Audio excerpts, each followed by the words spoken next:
Welcome back to the Action Bible audio companion and narration by MC Brown. And as always, we are in the Action Bible, the graphic novel adaptation of the Bible, with illustrations by Sergio Carrillo, general editor Doug Mouse, with text by David C. Cook, 2010. So as always, we try to give a stationary view. Because we're not trying to spoil, we're trying to inspire you here in this series and this channel to hopefully get your own Action Bible, read along, listen along here.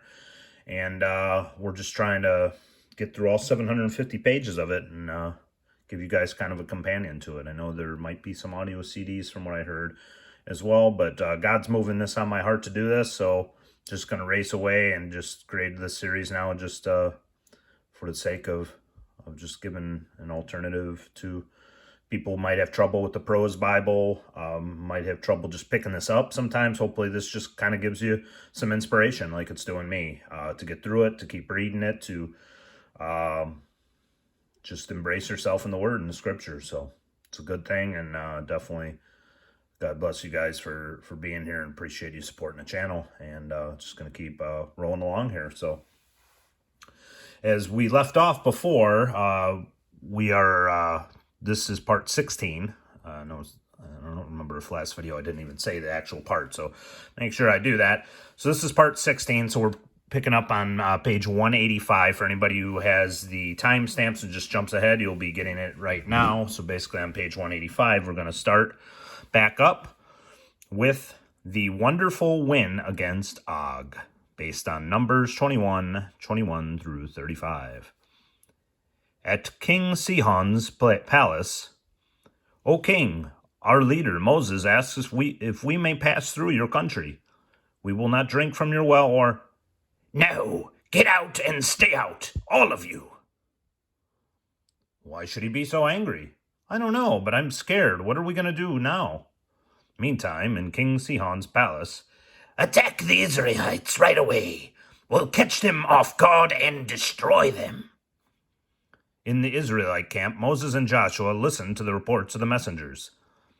They might just try to attack us. Let's get ready in case they come. At daybreak, King Sihon strikes. He is surprised by a strong counterattack from the Israelites. The Amorites are defeated in a swift battle. Then Joshua goes on to take the enemy's capital city of Heshbon.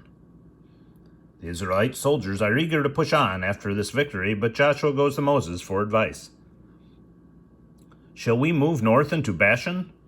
It's a powerful country, and their king Og is a giant. Send out some scouts to explore the land first, then we'll decide. Joshua's scouts are discovered, and a messenger hurries to tell King Og of Bashan. O king, I saw some strange men spying out on our land. They must be the Israelites. They just conquered the Amorites, but we'll teach them a lesson. Boldly, the giant King Og of Bashan sets out to teach the Israelites a lesson in warfare, but instead Joshua and his men teach Og about defeat. The Israelites are now camped just across the river from the land God has promised them. A stubborn mule and his donkey, based on Numbers 22 through 24. But little does Israel know that other countries are watching their victories and scheming against them. King Balak sees the defeat of Sihon and Og and knows he is next. In fear, he sends for a powerful sorcerer named Balaam. If you can put a curse on the Israelites, King Balak will greatly reward you. Balaam sets out on his faithful donkey to meet with King Balak, but God sends an angel to stop him. Balaam doesn't notice anything, but when Balaam's donkey sees the fearsome angel, she scampers into the field to avoid its fiery sword. Stupid beast! Then the angel of the Lord moves ahead to a narrow path between two stone walls. The donkey presses close against one of the walls to dodge the angel's sword. But Balaam's foot is smashed against the wall, and he beats her again. Ow! Curse you! Finally, the angel stands in a narrow place where the donkey has no place to turn. With no other option, she lies down right in the middle of the road. That's the last straw. I'm going to pummel you within an inch of your life. But even as Balaam is yelling, the Lord opens the donkey's mouth. "Why, if I had a sword right now."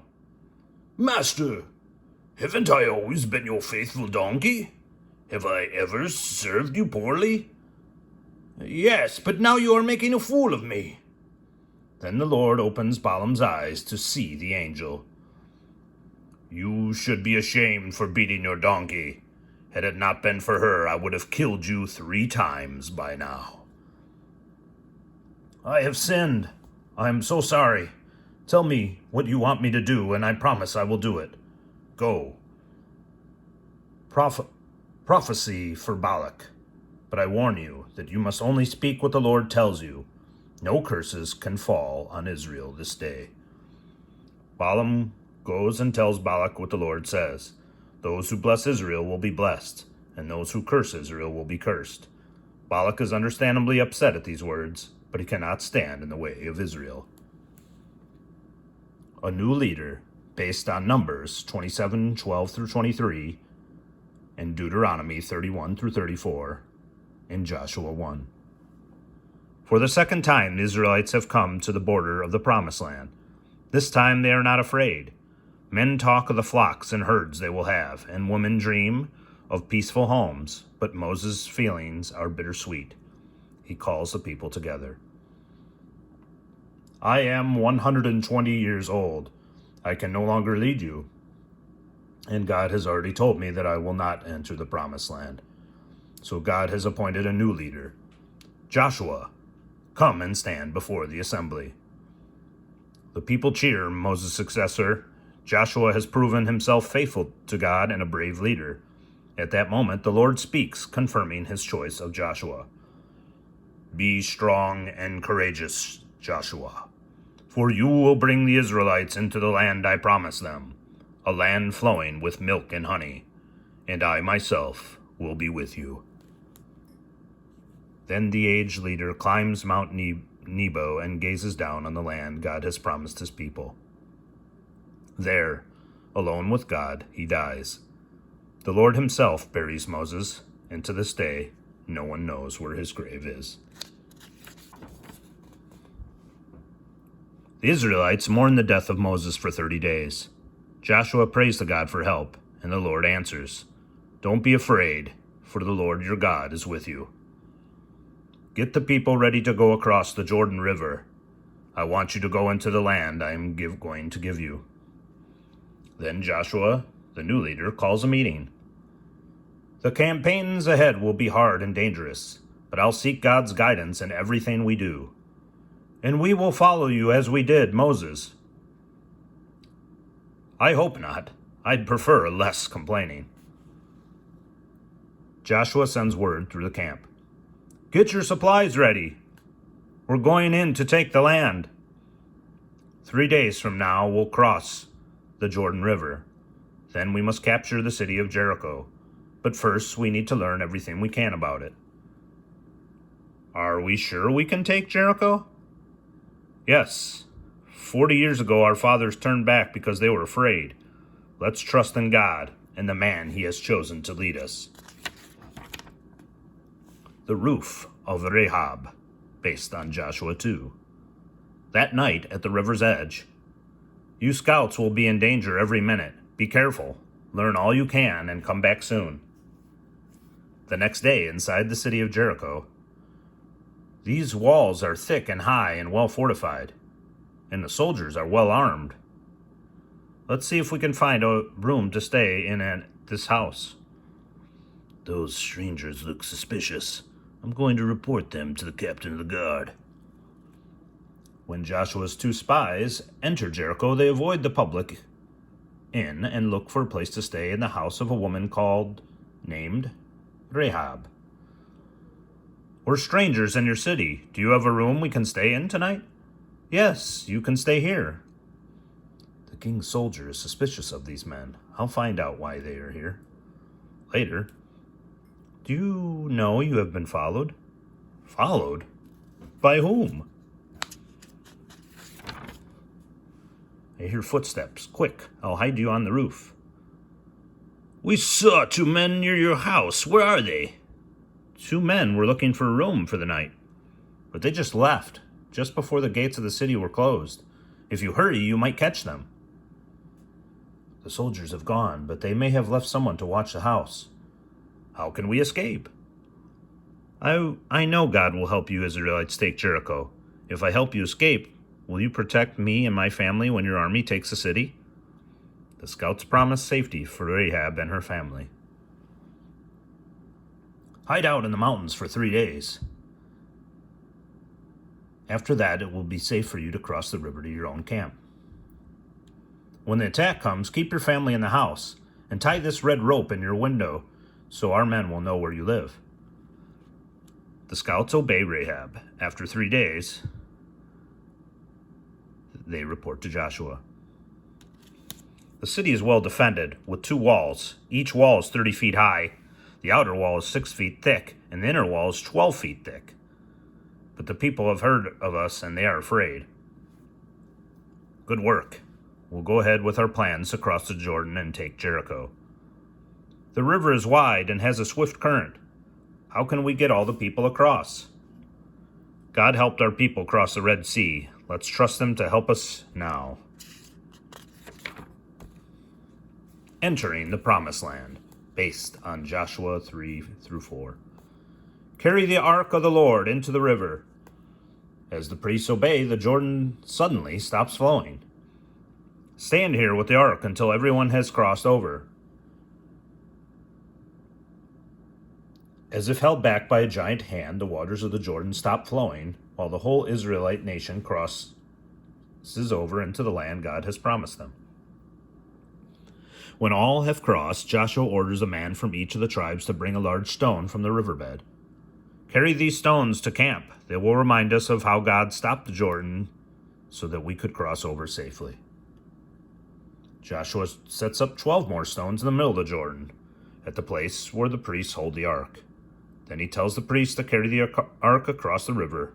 When they reach the bank, the floodwaters of the Jordan rush through the riverbed.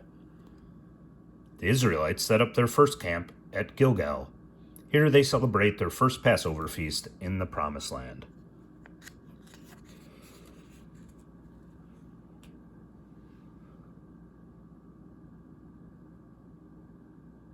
All right, I think we'll stop here. We're on page 198, so that's where we'll resume.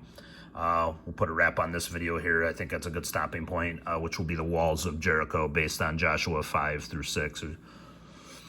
Enough, I think, dialogue from just these 2 pages alone, not knowing where this particular chapter will end. We'll just kind of wrap it up here. So, as always, appreciate you guys. Love you guys. God bless you guys.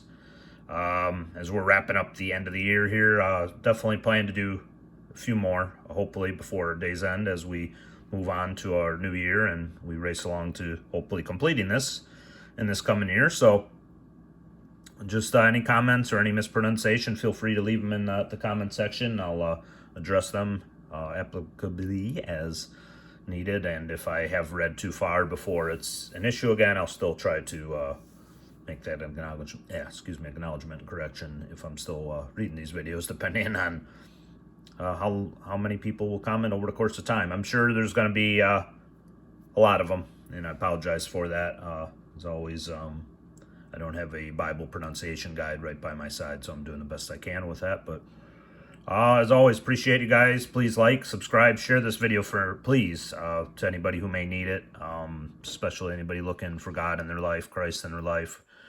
We haven't even approached the New Testament yet, so that's going to be some powerful stuff as well with the words of Jesus.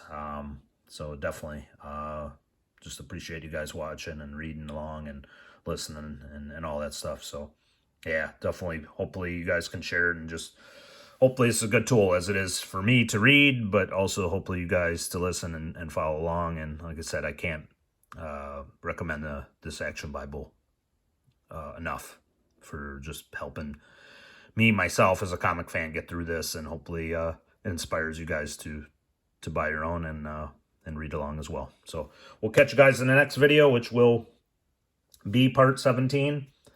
And that will be on 198, the Walls of Jericho. So we'll see you guys soon.